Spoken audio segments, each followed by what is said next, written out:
Gentlemen, boys and girls, welcome back to the Newbie Photographer Podcast. I'm your host, Nathan Holritz. It's good to have you back. For those of you that celebrated Christmas, I hope you had an incredible holiday. And of course, with the new year coming up, I hope that you continue to have a wonderful time with friends, with family, and ultimately get a little bit of downtime as well. I know that we all need that, especially during this season. For those of you that might be live streaming with us today, please don't be shy. Join in the conversation. You can ask questions, make comments, send us some funny emojis if you'd like. And ultimately just be part of the conversation. Would love for you to take advantage of this opportunity, and especially with our lovely guest who I'm going to introduce here in just a second. For those of you that are listening to this show or watching the show after the fact, make sure to follow us at Noobie, Noobie podcast on Instagram, and you can keep up to date with the upcoming live stream schedule and come be part of these conversations as well.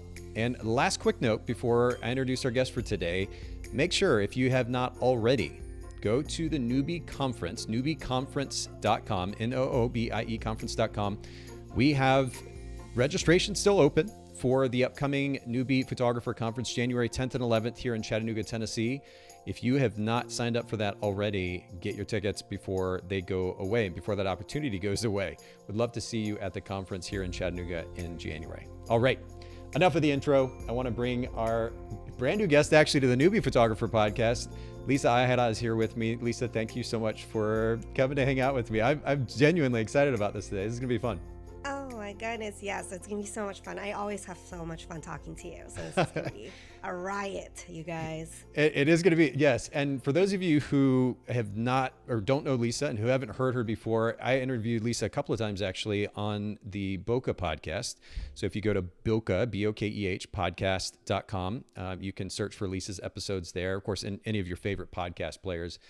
And Lisa, we're gonna get into, I know what is a really loaded topic today that we have a very limited amount of time for, so we're just going to jump right in. We talk quite a bit about brand position here on this podcast, and already, or at least beginning to dig into it now. We're still a relatively new show, and while I put a lot of emphasis on the significance of a very simple and clear value proposition that, you know, like a 5-year-old and a 85-year-old could understand, we can't miss out on the opportunity to also infuse personality. The last thing we need is robotic brands, right?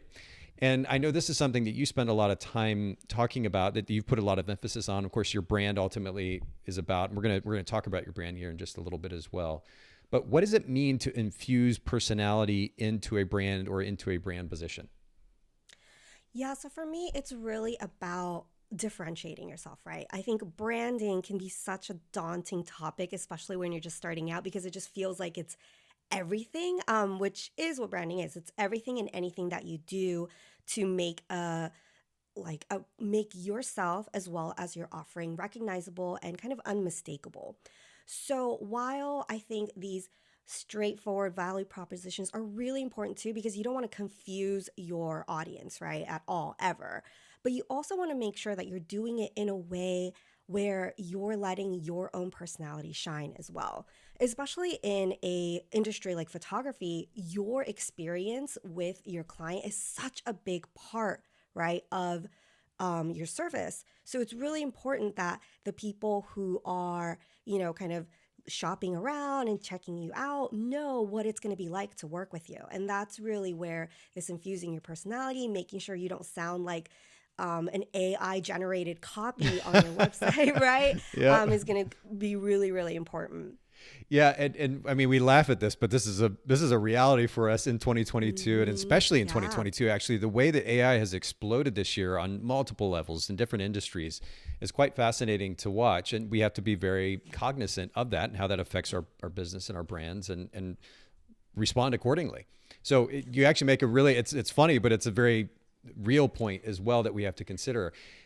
I know we're going to talk about practical application, how to go about beginning to infuse personality into a brand, especially for a new photography business owner here in just a second. But how would you sum up the balance, the line between making sure that we do infuse that personality, that we bring our persona to the brand, because that will help set our brand further apart, right, from the so-called competition?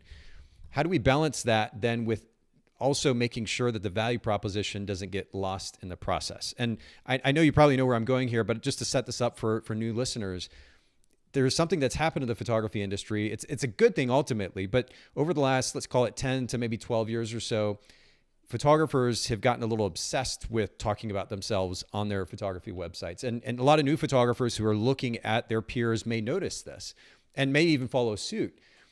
Unfortunately, I think it's in some ways gone to an extreme where so much of what is on a photographer's homepage is about them rather than talking about how they are going to serve that potential client. So how do you find that balance between the two? Yeah, and I think there's three different things going on when we're talking about this sort of phenomenon, if you will, that's been happening. And one of them is that this is a tactic that works really well for specific type of person, right? Like we all have different personalities. We all have different ways that we connect with another person. And I think this trend is this sort of like being very vulnerable, being very self-deprecating and funny and look at all these details, but not everyone is like that, right? Like not everyone interacts with people like that. Like some people are a little more formal in work situations, and that is totally okay. That doesn't make you less of a service provider. That is just your style. And so if that is the way that you connect with people, that could definitely work.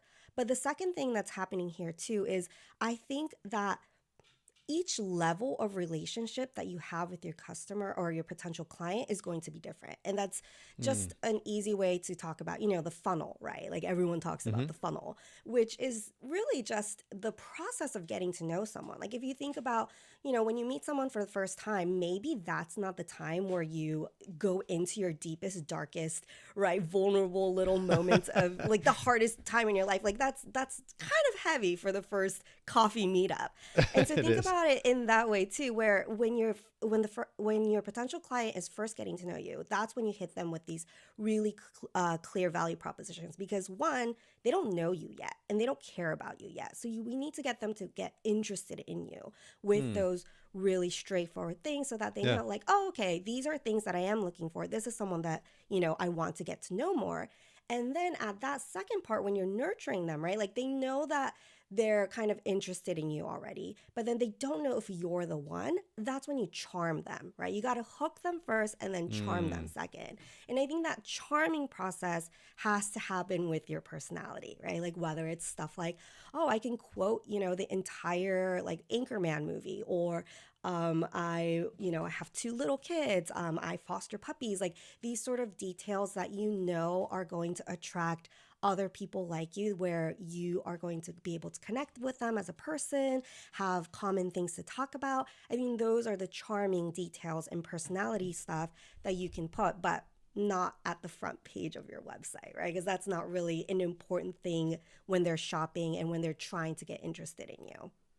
I love this. And actually, even since our last conversation, I think your approach to the conversation is I don't know if we just say more refined or maybe just slightly different from the angle, but I really like how you're explaining this because number one, I'm a really too much of a simplicity freak, kind of a minimalist to a fault.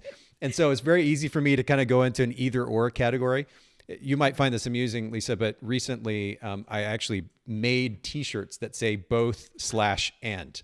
And it's kind of a reminder for me, if anybody, to just keep in mind that the reality is life is a little bit gray or even very gray.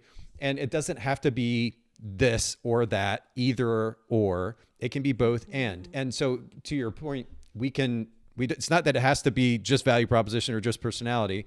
We can actually intelligently think about how to approach that process. Initially, we need to make sure that value proposition is clear, the brand position is distinct.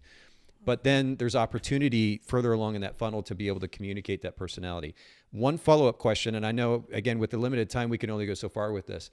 But before we talk about the practical application, when a photographer is thinking about infusing more of that personality further along in the funnel, further along in the relationship, how do they think about that practically? Is that a specific landing page that they send that potential client to later on? Do they just save that information for the about page versus the home page? How do you think about it?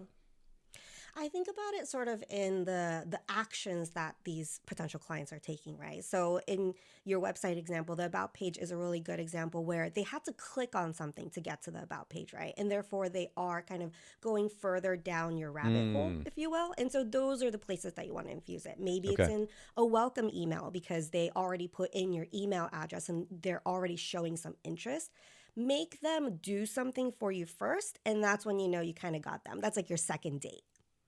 Oh, that totally makes sense. Okay, and I love the simplicity and the practicality of that, and I think that's really great recommendation for our listeners. So let's jump on then to at least the beginnings of practical application. Again, it's such a loaded topic, but to get new photographers started in this process of beginning to infuse more personality in their brand, you mentioned kind of three ideas for photographers to focus in on in this process, the beginning of this process.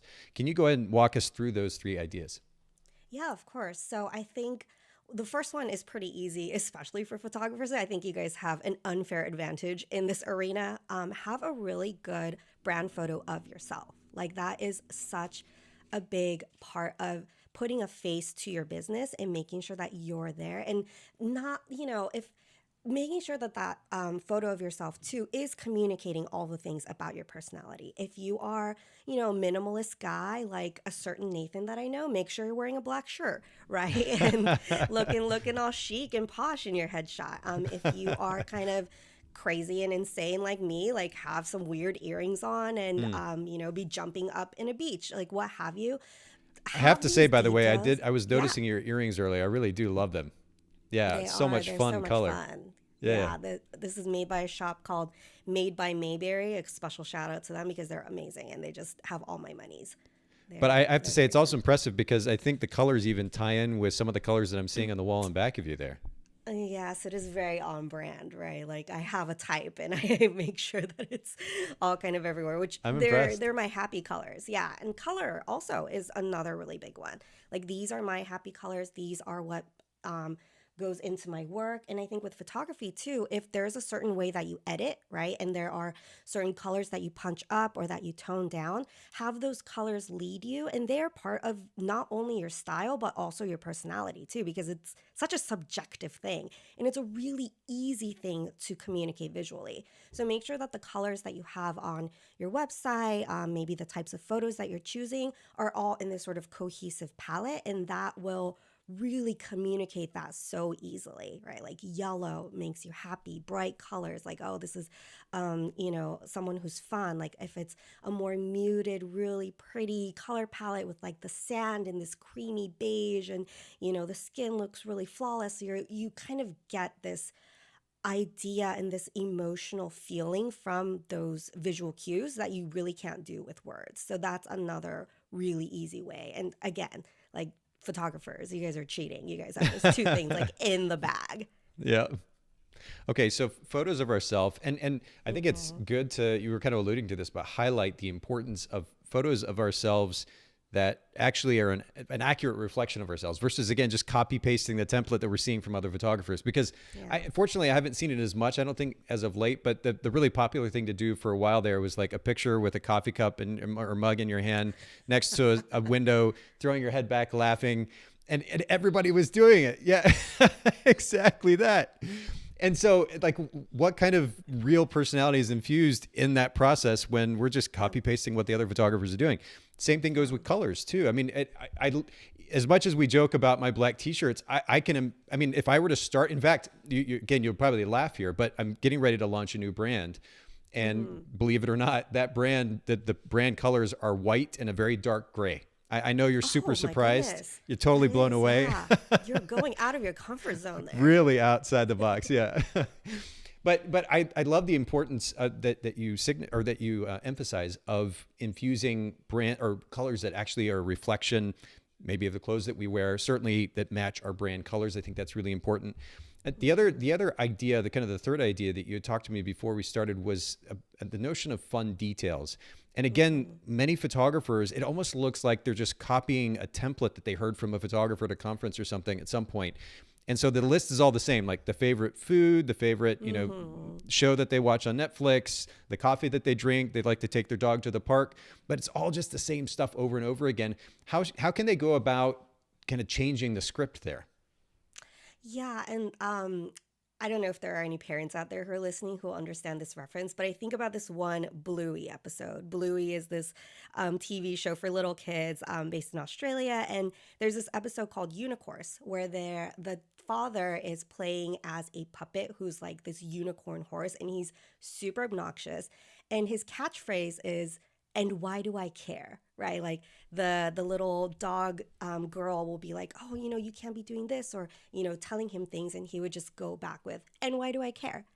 And I think, as obnoxious as that is, I think that's really the mindset when you're thinking about these details. Like, okay, great, this is a really important detail about me that I find important, but why would a client care, right? And you have to have that sort of why in there when you're sharing these details. And the whys don't have to be like big philosophical questions, right? Of like, oh my God, good versus evil, like this, I'm making the world a better place because I'm fostering puppies or what have you. It's just, okay, this is, I grew up in this specific era. I'm an elder millennial who grew up watching a lot of Will Ferrell movies, right? And that kind of says a little bit about my sense of humor, my sensibility. And I think for me, that's important to my potential clients because I'm looking for someone who, when we have these sales calls or kickoff calls, we're going to go off on tangent and talk about these random funny stuff. And so that's a detail that I would put in because of that why. So whether it's a stretch of, it's the way that you want your clients to talk to you, to engage with you, or it's a detail that or a value that that your clients find important, have those kinds of details in there and infuse your personality in that way with a little bit of strategy and a little cheekiness in there, right? Like, oh, this whole thing that I just threw on, but it was all premeditated. You knew that Of that course. detail was in there for a reason. So you're actually the one that can repeat the Anchorman movie in full. Like you can actually quote it word by word, right? Oh, yes, I certainly can. Anchorman, old school, like that I'm OG because I know Frank the Tank, not just Will Ferrell post Elf when Yeah. everyone found him. Do you watch Elf every year? Is that like a Christmas tradition? That is a Christmas tradition in our house, and our Christmas PJ is actually the Elf one from Hannah Anderson. So we are Brilliant. like really in, yeah. You're hardcore. Okay. Well, I just to kind of finish our conversation here, I think it's brilliant that you finished with a principle and idea that really rounds this out so wonderfully. Honestly, it makes it that much more practical, which is asking that question, why would they care? When we think about the photos that we post of ourselves, the colors that we infuse into our website, into our brand, the fun details that we're sharing about ourselves, it's a wonderful thing to do, but at the end of the day, we need to make sure that it's all underlined with that question, why does this actually matter to that end client? And I know that question is going to differ for different photographers depending on their target market Yep. and what they're trying to achieve with that brand. But I just really love how you sum that up. Oh, yay. I'm glad. I want to make sure that it's not, it's seems scary, but it's totally doable, right? I like to say that branding is not easy, but it's simple. And these sort of practical tips and just knowing these like tools that you have will make making a consistent professional brand that much easier. Like no need to overthink it. These are things that I think we all know intuitively because we are also consumers and we consume brands and we come in contact with brands. It's just maybe we don't have the words to articulate it and kind of put it into practice. So hopefully these tips are really helpful. Well, and they are tips. And as I've mentioned now a couple of times, this is a loaded conversation that we only spent a few minutes on. So I really I want, know. well, and I want to give you an opportunity, Lisa, to just to share a little bit about your brand, what your brand does, the services that you offer, the consulting that you offer, and so forth. I'm going to pull up your website, and I've already been posting this as you've been talking. For anybody listening in or watching, it's Ellette Studio, so ELLETTESTUDIO.com, as yes, Lisa's pointing out there at the bottom. Same thing on Instagram, and of course, we'll link to both of these in the show notes at newbiepodcast.com. Lisa, I've got this pulled up on the screen at the moment. Will you just introduce the brand to our listeners and what it is that you do? Yeah, of course. So there I am. I'm a strategic brand designer. And what I do is I like to help entrepreneurs sort of grow their business by getting them to stop hiding behind generic blah brand design and instead make like emotional connections, right, with their customers through branding that looks like them and no one else. Like you do business like no one else does. So you should look the part. And that's really the ethos, I guess, that I work with. And I feel so lucky to have been able to work with a lot of creative people, fun people, weirdos, and put together a design that really reflects who they are. Well, and I can't emphasize enough for anybody listening or watching, if you're in the process, and I know that we're largely speaking to new photographers here, if you're in the process of building your brand, maybe you don't even have a website yet, or you've gotten it launched, but you're not quite sure you like the way it looks, and you don't feel like your brand is maybe quite accurately represented, Lisa is one that you're going to want to reach out to. So we'll make sure to link to her website, and of course, her Instagram in the show notes. Make sure that you go find her, follow her, message her if you have questions. And she'll take really, really great care of you. And Lisa, we're going to have to come, if you're willing, that is, of course, we're going to have to come back and do a part 2, part 3, maybe some follow-up, maybe some brand position consultation, something like that, because we really just barely scratched the surface today. And I'd love to give our listeners more of your advice and wisdom in the future, if at all possible. Oh my God, it would be so much fun. I mean, we could just start a podcast on this topic. It is so much stuff in here. We literally could. We could just do this forever. Well, we'll make sure to put all this information in the show notes for anybody listening in. One more time, if you go to Ellette Studio, ELLETTE, and then studio.com, you can learn more about Lisa and the services that she has, and of course, build on some of these principles that we talked about today. Make sure that you do reach out to her. Have a wonderful and happy New Year, everyone. Thank you again, Lisa. It really means a lot that you do this today. Oh, thank you so much. Happy New Year.